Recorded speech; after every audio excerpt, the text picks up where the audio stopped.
NRG win 2-0 with MW0 being the only player that goes positive. And nothing against Quick, but Aspas was just obviously always on this whole another level. It's a pity that Pancada's sat out on the bench for the opening matchup against Loud.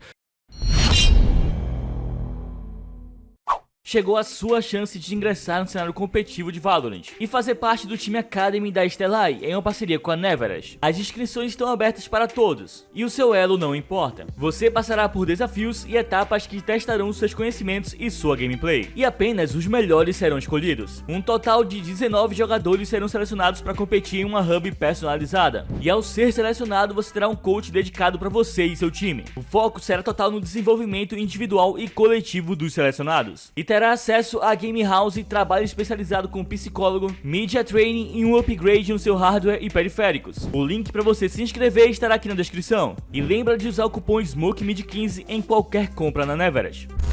Fala galera, tudo bem com vocês? Essa semana rolou mais um episódio do Plat Chat. O programa foi focado no kickoff, onde eles analisaram as partidas de estreia das equipes brasileiras. Falaram bastante sobre NRG contra a Fúria e uma das partidas mais aguardadas, Loud contra Sentinels. E infelizmente eles praticamente não falaram no MBR. Focaram a análise quase que 100% na Cloud9. Mas já deixa aquele like nesse vídeo, confere se está inscrito aqui no canal e vamos ver o que falaram de Loud e Fúria.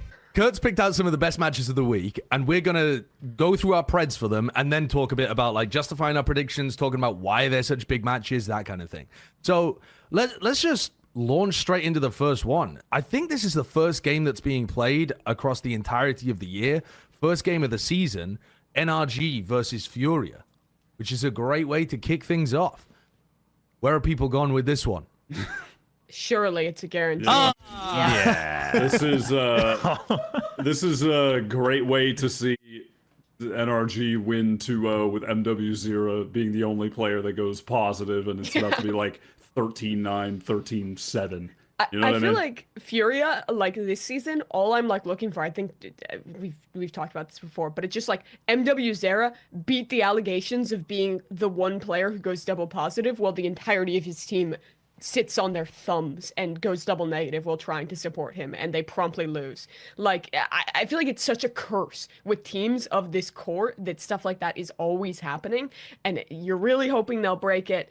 And then they're playing NRG first round. But I'm still excited for this match. I feel like the big reason to watch it is just this is the NRG debut. This is Demon 1 playing and Ethan playing with this new roster for the first time. This is the Optic core, minus obviously Finesse and Ye, coming back together with Marv getting back into active competitive play together with Crashies and Victor, who have been together forever. This is the first test for Ethan as this new IGL to see what they've cooked up in the offseason, how well he's going to do in that primary caller role, and also just the MVP player of last year all coming together in this match. I think no matter who NRG drew, I would have been excited to watch their first match.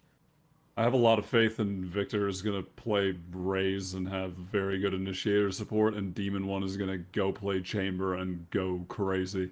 I mean, if you want to pull up Demon 1's VLR cart and just see how many rounds of Chamber he was playing in Knights weeklies. After, by the way, I think did he ever play it last for year? the audio listeners at He home. did. He played some on Bind last year, I think. But only a few matches. Yeah, barely. I The feel like it vast was one or majority two. of that is just grinding his ass off in VCL Sunday Cups for $5, playing 900 rounds in a day. He was born and bred for this moment, for Chamber to be back.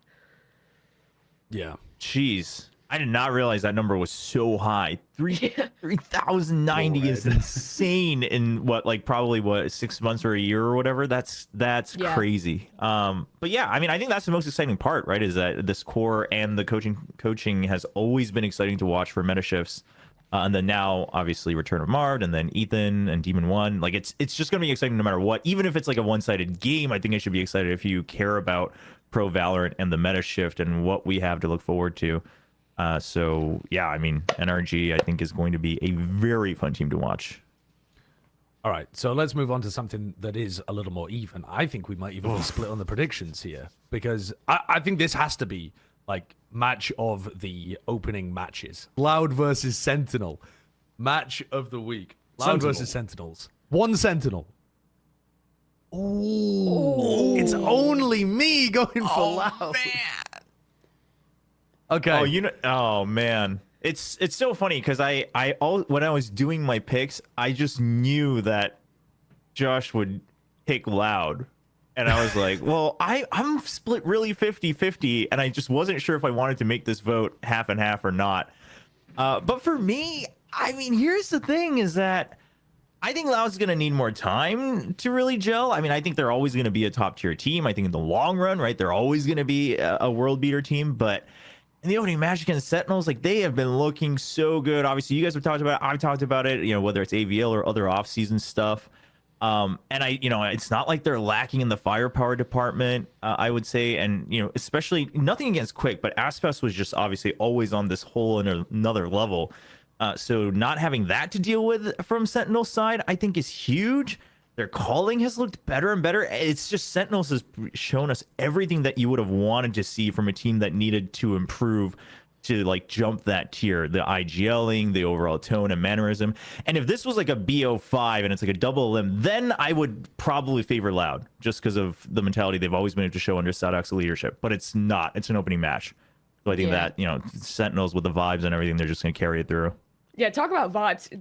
They made what I think is definitely the right decision and are officially carrying on with Zellsis, making him on the main roster for this season.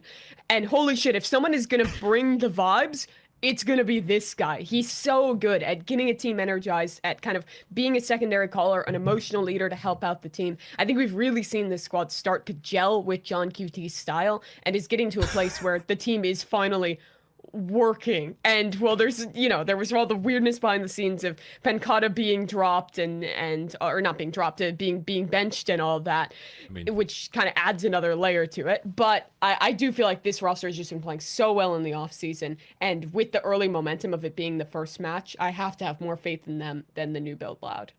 I would love to know why you go with Loud here, Josh, and it's not a knock in any way on the talent or certainly how good they could be, but there's just too much evidence of Sentinels being one of the top teams and Loud are just a question mark.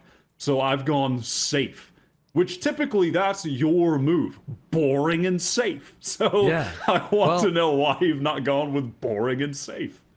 I was trying to go safe, but here's the safety that I'm running towards, which is that I know that Loud's core have been excellent. They're probably the most consistent core of all time in Valorant. They don't lose to many people, and yes, that's been with Aspas the entire time. But I think it's not just Aspas. They were never a team that got carried by Aspas. They always had very good creativity. They always had very good team play, and they've always had other really big fraggers. I mean, particularly I'm looking towards Les and Cow and Zine on this roster now. And I think that in the past, what I've done a lot of is gotten entranced with people's performance over the offseason and forgotten about teams like Loud, who have just been, you know, solidly capable the entire time. And so I've gone for a approach of trying to go for the pick'ems based on what I've seen of the teams from last year. Now, Sentinels are a weird one, though, because we've seen so much of their improvement.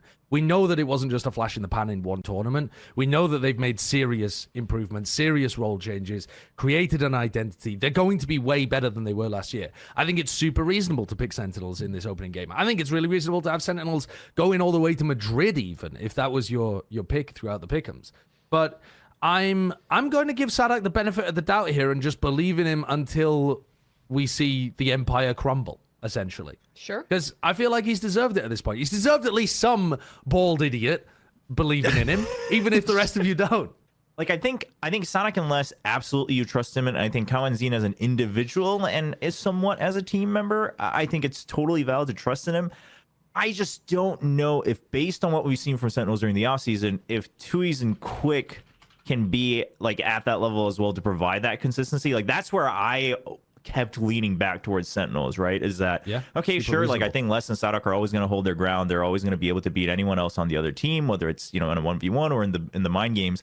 But then I just, Tui's and Quick, I'm like, I mean, they're great players, but Sentinels has been looking like they've just been freed from whatever chains that have been holding them down individually as well. And I think they start to just soar above us, part of that Loud roster. I also think that some of these opening games are going to be defined by who has the better read on what's actually powerful right now. And I think Loud have always shown very, very strong understanding of ideas in Valorant. So I think it's going to be a great game, though. Probably the best of the opening. I would suggest as well, Josh, when you're saying what it's going to come down to, that part of it will also come down to the comfortability of the players on the team and the roles, as both teams are integrating new players in that way. We don't know who's going to be playing Duelist for Loud. Is it going to be Quick? He's played it before. Is it going to be 2E's? He's played it before. Is it even going to be less? Potentially, because of, just hearing how good he's been also on Duelist. Now, that probably is the least likely option, but that does open the possibility for... I mean, it's not even the possibility. People are going to be role swapping, essentially no matter what, unless it's just kind of Quick coming in on Duelist, which is also a big question mark, because they've never had to play with a different Duelist in the entirety of the Loud run. So I think the comfortability between teammates and roles is going to be another big factor here. But even with 3 of us going Sentinels and myself going Sentinels, it's definitely not a big favorite situation. I can't imagine, unless somehow Loud are really struggling with figuring out what to do with this roster, which I can't imagine, because they do have a lot of options as far as roles. It's just finding the one that makes the most sense for them, that's the most comfortable. But I mean, you can't imagine Sentinels are a huge favorite. It really, to me, is just the safety pick. Dude, what an awesome match this is going to be, though. Getting Sassy against his former team, where arguably he's the favorite, that didn't happen at all last year. It's a pity that Pancada sat out on the bench for the opening matchup against Loud, but it's going to be a banger of a match. The stories just write themselves. They got this group is absolutely stacked, so it means that winning this game actually matters a huge amount compared to the opening matches maybe in some other groups, because you don't want to go down and have to, maybe beat Leviathan or beat the same team again in order to get out of the group later on. It's going to be nuts. I think this is going to be a banger of a game. I mean, it's very rare you get to see 6 international champions and a lot of world champions in the same thing. You get the majority of the Loud team that won champs playing against each other. You get Saucy in there. It's just gonna be so exciting. I think if Sidak can build a team with rookies from pretty much scratch after having his best player leave, twice in a row, that would be fucking insane if he could just pull it off again and create another top level team. Just undisputed GOAT if he can make this Loud have the same success he always has been able to do. So yeah, super cool whoever wins this one. I think it's going to be insanely close.